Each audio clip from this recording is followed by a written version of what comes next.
Assalamualaikum. Di sini kami dari kelompok 7 akan membahas tentang perangkat pembelajaran tematik terpadu. Dengan materi yang pertama, tujuan pembelajaran tematik terpadu, yang kedua, taksonomi pembelajaran, yang ketiga, penyusunan silabus, yang keempat, penyusunan RPP, yang terakhir yaitu penyusunan kalender pendidikan. Pembahasan yang pertama yaitu tujuan pembelajaran tematik terpadu.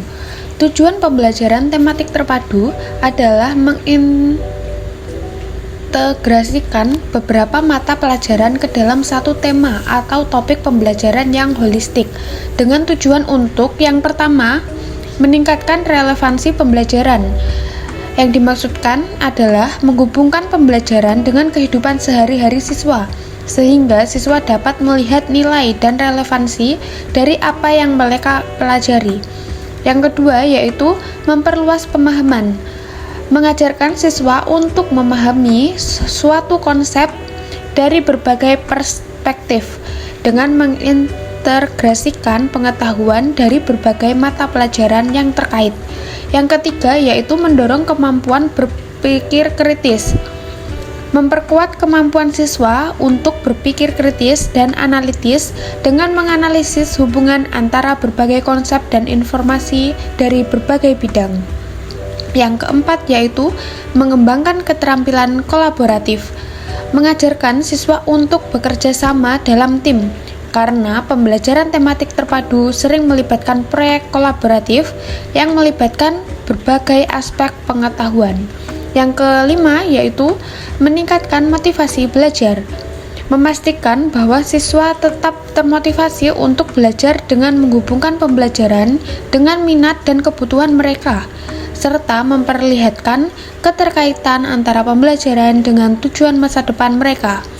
Yang keenam yaitu mempersiapkan siswa untuk kehidupan nyata, memberikan siswa pengalaman pembelajaran yang relevan dengan kehidupan nyata, sehingga mereka dapat menghadapi tantangan dan menyelesaikan masalah dalam kehidupan sehari-hari dengan lebih baik.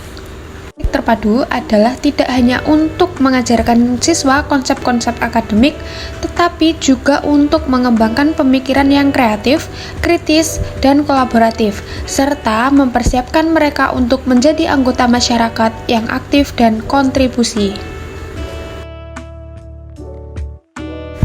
Pembahasan yang kedua yaitu taksonomi pembelajaran.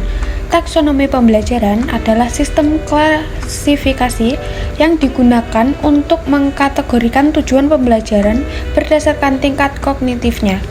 Taksonomi yang paling terkenal adalah taksonomi Bloom yang dikembangkan oleh Benjamin Bloom dan kawan-kawan pada tahun 1956. Taksonomi Bloom terdiri dari 6 tingkatan kognitif yaitu: pertama, mengingat atau remembering, kemampuan untuk mengingat informasi yang telah dipelajari. Contoh, menyebutkan nama-nama planet, mengulangi rumus kimia, dan lain-lain. Yang kedua yaitu memahami atau understanding, kemampuan untuk memahami makna informasi yang telah dipelajari. Contoh, menjelaskan konsep fotosintesis, menginterpretasi grafik, dan lain-lain. Yang ketiga yaitu menerapkan atau applying, kemampuan untuk menggunakan informasi yang telah dipelajari dalam situasi baru. Contoh, menggunakan rumus matematika untuk menyelesaikan masalah, menerapkan teori ekonomi dalam kehidupan sehari-hari, dan lain-lain. Yang keempat yaitu menganalisis atau analyzing, kemampuan untuk menguraikan informasi menjadi bagian-bagian kecil dan memahami hubungan antar bagian tersebut. Contohnya yaitu menganalisis isi sebuah puisi, mengidentifikasi faktor-faktor yang menyebabkan suatu peristiwa, dan lain-lain. Yang kelima yaitu mengevaluasi atau evaluating, kemampuan untuk membuat penilaian tentang nilai informasi atau suatu karya. Contoh, menilai kredibilitas sebuah sumber informasi, mengkritik sebuah karya seni, dan lain-lain. Yang terakhir yaitu menciptakan atau creating, kemampuan untuk menghasilkan sesuatu yang baru seperti karya seni, ide, atau solusi. Contoh, menulis puisi, merancang sebuah bangunan, menemukan solusi yang baru untuk suatu masalah, dan lain-lain. Taksonomi Bloom telah banyak digunakan dalam pendidikan untuk membantu guru dalam merumuskan tujuan pembelajaran, menyusun kegiatan belajar mengajar, dan mengembangkan alat penilaian. Berikut beberapa manfaat menggunakan taksonomi Bloom. Yang pertama, membantu guru dalam merumuskan tujuan pembelajaran yang jelas dan terukur. Yang kedua, membantu guru dalam memilih kegiatan belajar mengajar yang tepat untuk mencapai tujuan pembelajaran. Yang ketiga, membantu guru dalam mengembangkan alat penilaian yang valid dan reliabel. Yang terakhir yaitu membantu siswa dalam memahami apa yang diharapkan dari mereka dalam pembelajaran. Pembahasan yang selanjutnya yaitu penyusunan silabus. Silabus merupakan panduan pembelajaran yang memuat garis besar isi, strategi, dan penilaian pembelajaran.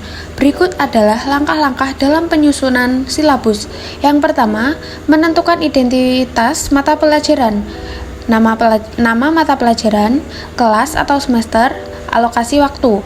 Yang kedua, yaitu menentukan standar kompetensi dan kompetensi dasar. Merumuskan standar kompetensi dan kompetensi dasar yang akan dicapai dalam pembelajaran. Yang ketiga yaitu merumuskan indikator pencapaian kompetensi. Indikator adalah rumusan yang menunjukkan ketercapaian kompetensi dasar.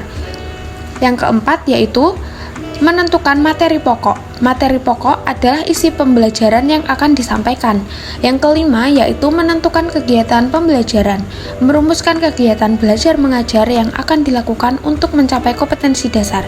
Yang keenam yaitu menentukan penilaian. Menentukan jenis penilaian yang akan digunakan untuk menilai pencapaian kompetensi dasar. Yang ketujuh yaitu menentukan alokasi waktu. Menentukan alokasi waktu untuk setiap kegiatan pembelajaran. Yang kedelapan yaitu menentukan sumber belajar. Menentukan sumber belajar yang akan digunakan untuk mendukung pembelajaran. Yang kesembilan yaitu menentukan daftar pustaka. Menentukan daftar pustaka yang digunakan sebagai referensi dalam penyusunan silabus. Yang selanjutnya yaitu penyusunan RPP. RPP merupakan panduan bagi guru dalam melaksanakan pembelajaran yang efektif dan efisien. Berikut adalah langkah-langkah dalam menyusun RPP. Yang pertama, menentukan identitas. Satuan pendidikan, mata pelajaran, kelas atau semester, alokasi waktu. Yang kedua yaitu menentukan standar kompetensi dan kompetensi dasar. Merumuskan standar kompetensi dan kompetensi dasar yang akan dicapai dalam pembelajaran. Yang ketiga yaitu merumuskan indikator pencapaian kompetensi. Indikator adalah rumusan yang menunjukkan capaian kompetensi dasar. Yang keempat yaitu menentukan tujuan pembelajaran. Tujuan pembelajaran adalah rumusan yang menunjukkan apa yang diharapkan siswa capai setelah mengikuti pembelajaran.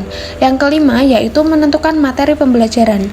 Materi pembelajaran adalah isi pembelajaran yang akan disampaikan. Yang keenam yaitu menentukan alokasi waktu. Menentukan alokasi waktu untuk setiap kegiatan pembelajaran. Yang ketujuh yaitu menentukan metode pembelajaran. Menentukan metode pembelajaran yang tepat untuk mencapai tujuan pembelajaran. Yang kedelapan yaitu menentukan media dan sumber belajar. Menentukan media dan sumber belajar yang akan digunakan untuk mendukung pembelajaran. Yang kesembilan yaitu menentukan penilaian. Menentukan jenis penilaian yang akan digunakan untuk mencapai pencapaian kompetensi dasar. Yang kesepuluh yaitu menyusun kegiatan pembelajaran. Merumuskan kegiatan belajar mengajar yang akan dilakukan untuk mencapai kompetensi dasar. Pembahasan yang selanjutnya yaitu penyusunan kalender pendidikan. Kalender pendidikan merupakan suatu dokumen yang berisi jadwal kegiatan pembelajaran selama 1 tahun ajaran. Kalender pendidikan disusun untuk memastikan kelancaran dan keteraturan proses pembelajaran. Selanjutnya, berikut adalah langkah-langkah dalam menyusun kalender pendidikan. Yang pertama, menentukan acuan. Acuan utama dalam penyusunan kalender pendidikan adalah kurikulum yang digunakan. Acuan lain yang dapat digunakan dalam kalender adalah kalender nasional, hari libur nasional, dan kegiatan-kegiatan penting lainnya. Yang kedua yaitu menetapkan komponen kalender pendidikan. Komponen utama kalender pendidikan adalah hari efektif belajar, minggu efektif belajar, waktu pembelajaran efektif, dan hari libur. Komponen lain yang dapat dimasukkan adalah jadwal ujian, kegiatan ekstrakurikuler, dan kegiatan lainnya. Yang ketiga yaitu menyusun jadwal kegiatan pembelajaran. Jadwal kegiatan pembelajaran disusun berdasarkan kurikulum dan alokasi waktu yang tersedia. Pastikan jadwal kegiatan pembelajaran seimbang dan tidak membebani siswa. Yang keempat, yaitu menentukan hari libur. Hari libur ditentukan berdasarkan kalender nasional dan hari libur lainnya. Pastikan hari libur tidak mengganggu proses pembelajaran. Yang kelima, yaitu konsultasi dan validasi. Konsultasikan kalender pendidikan dengan stakeholder terkait seperti guru, siswa, orang tua, dan komite sekolah. Lakukan validasi kalender berdasarkan untuk memastikan ketepatan dan akuratnya. Yang keenam yaitu sosialisasi kalender pendidikan. Sosialisasikan kalender pendidikan kepada seluruh stakeholder terkait. Pastikan semua pihak memahami dan mematuhi kalender pendidikan. Sekian pemaparan materi dari kelompok kami. Mohon maaf apabila ada kesalahan. Wassalamualaikum warahmatullahi wabarakatuh.